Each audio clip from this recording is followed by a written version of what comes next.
करुणैकसिन्धो हे नाथ हे रमण हे नयनाम्बिराम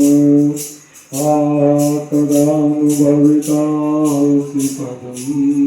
त्रिशूर्मे आपत्समग्न स्मरणं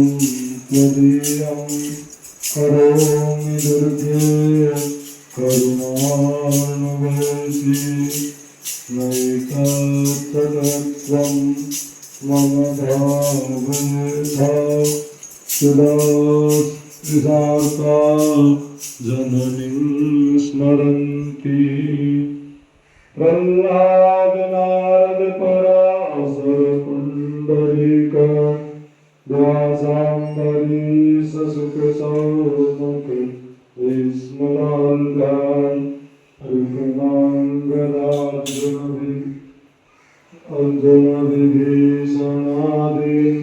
पुण्यानिमान् परमभागवतान् स्मरामि गङ्गातरङ्गरमणीयजटाकलापं गौरीनिरन्तरविभूषितवामभागम् नारायणप्रियमनङ्गमदापहारम् वाराणसीपुरपतिं भज विश्वनाथम्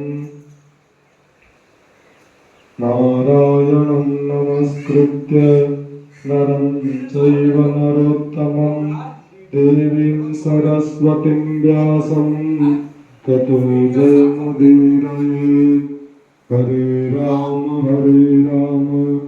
राम राम हरे हरे हरे कृष्ण